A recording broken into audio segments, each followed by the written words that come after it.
Hello, I'm Rocket. Welcome back to the Virtual Presence Hierarchy of Needs program. This module is about the third need, lighting. The TLDR, too long didn't read for this topic. Good lighting is the key to high quality video. Good lighting can make a mediocre camera look good. Your key light is your main light. It is the most important aspect. Aim for soft, even light on your face. You might need a second fill light to fill in any odd shadows created by that key light. Now, if you have a lot of high-stakes calls, you might consider additional elements such as backlights, also known as hair lights, to help create separation between you and your background. Links to any of the products I mentioned in this video, along with ways to get in touch, are in the description. I will admit, for this particular subject, most of the recommendations are in the buy once, cry once category. Over the course of several years, I've tried different cheaper products that worked, but were just missing some of the features I wanted, like networkability and portability. For any of these, you can search YouTube for low-cost options and recommendations. Now, here are a few examples of things to look out for when setting up your lighting. First, you want to look out for the silhouette. Now, if you have a bright light source behind you, like a window, you might show up on camera as a silhouette. In this case, you're going to want a good key light to even you out up front. Next, look out for those bright lights that only cover part of your face. The most common version of this is when sunlight comes through a window to one side. Use a key light or fill light on the other side to even things out. Finally, look out for those top-down lights that create shadows in the lower part of your face.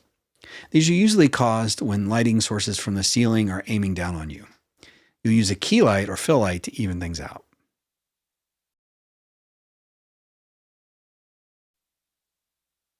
I'm going to start with a summary of the main lighting elements for video calls. I will then follow that up with a deeper discussion about each of those elements. The first element is the key light. It's the most important light. This can be natural sunlight or it can be some kind of light fixture. Next is your fill light, sometimes needed to remove odd or unnatural shadows created from the key light. Next is your backlight, sometimes called a hair light or shoulder light, although in some complex cases, the hair, shoulder, and backlights are separate lights. But for this purpose, a backlight is the light that's aimed down from above and produces separation and dimensionality between you and your background. Finally, there's your background lighting. This is optional lighting that can add and create a specific mood or visual effect. There are two ways to approach your lighting configuration. You can start with natural light and adapt to it, or you can start with a dark room and build up. If you want to control every aspect of your lighting, get your room as dark as you can. Cover all your windows, pull down your shades, all that. From there, you can build up your lighting profile. An alternative is to start with the natural light that you have and supplement with things like fill lights. How you approach this depends a lot on your situation and what look you're going for. I recommend simply picking one of these two paths and see where it leads you. I am definitely not going to cover all the lighting elements used in studio setups because this is yet another deep water subject. If you're curious and you want to learn more about this, start with the search on YouTube of 3-point lighting and go from there. For a more in-depth discussion of each of the lighting elements used in the video conference calls, I'm going to start with the key light. The key light is the most important of the lights, the key, if you will. With your key light, it is desirable to have light with a big surface area. The larger the surface area, the softer the light diffusion. Using smaller lights as key lights, you run the risk of the lights being harsh and creating hard-edged shadows. Now, if you can get away with it, natural sunlight is one of the best key lights.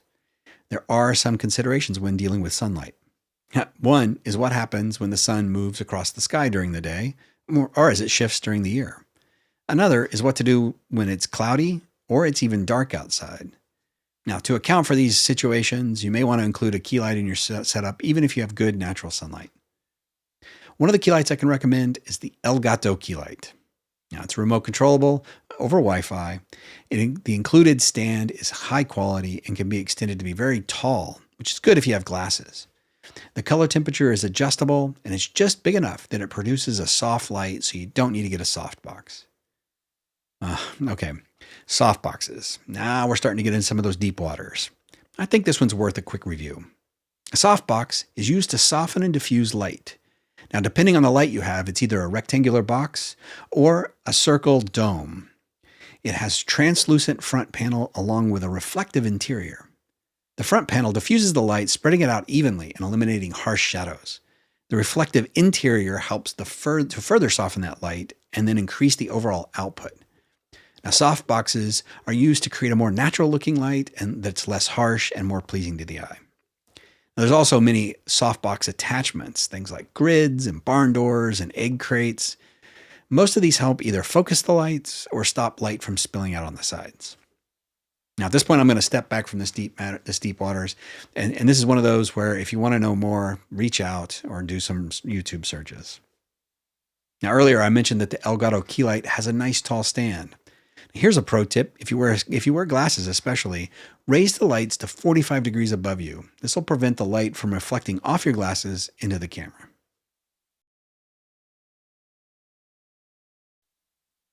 Next on the lighting elements is the fill light.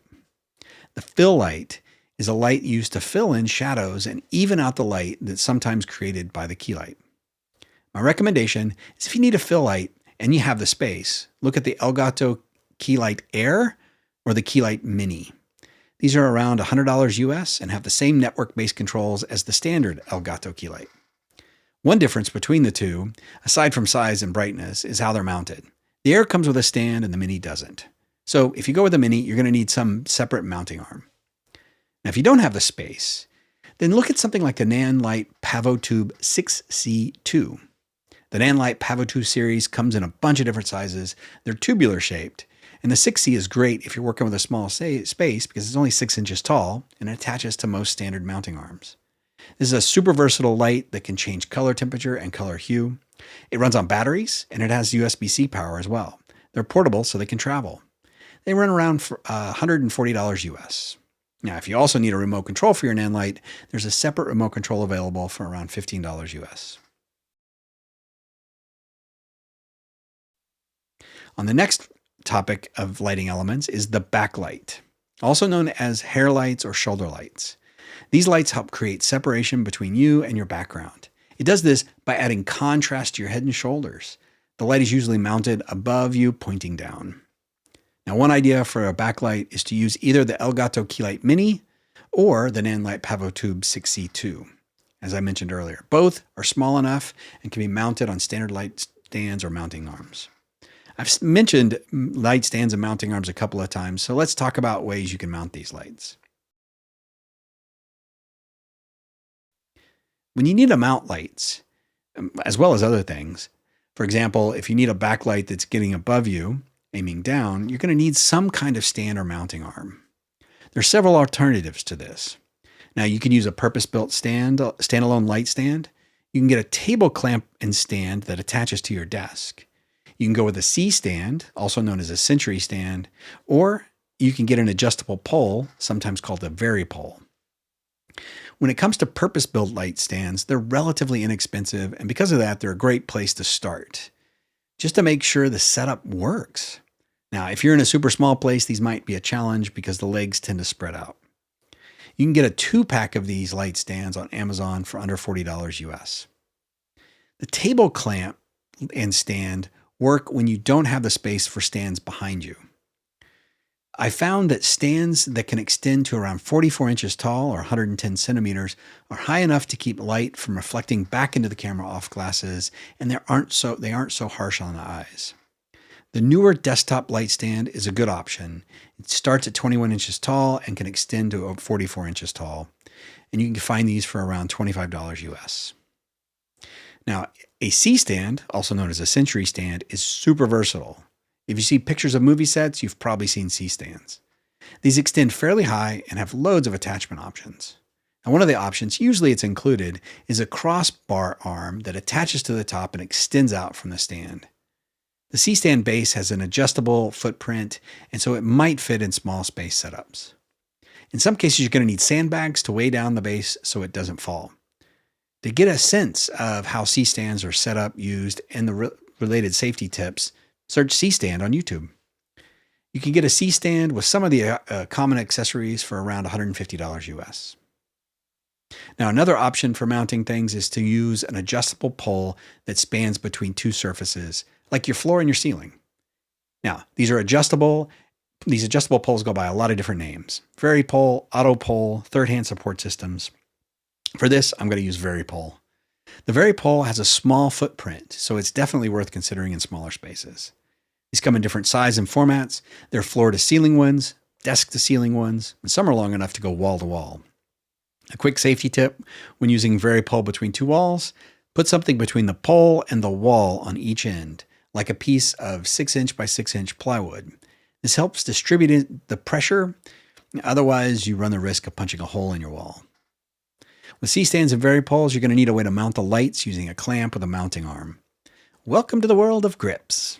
Movie grips are people on a movie or studio set responsible for setting up and moving equipment, as well as many other things. Now, getting lights in the right place is a big part of it. I have 2 clamp arm recommendations depending on the amount of weight you've got. Now, for smaller, lighter items, the small rig's 9.8-inch arm is a good multi-purpose choice. You can look at this clamp size here to make sure it's going to be big enough to go around so you get a secure clamp. These run for around $30 US.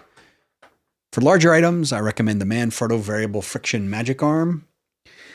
I just call these the Magic Arms. You're going to need the Super Clamp from Manfrotto to complete the picture. Now, these are amazing and incredibly useful. You can get both of these as a set for around $200 US. Now, there's cheaper versions out there of the Magic Arm and Super Clamp. I've had just enough issues and troubles with them that I decided to stick with the Manfrotto brand.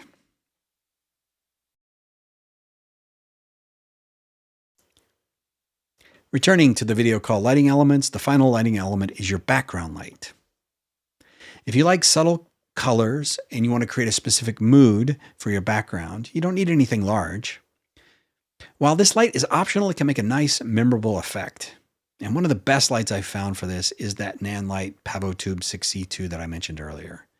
I tend to mount these above me and pointing at my background to create a nice, even light.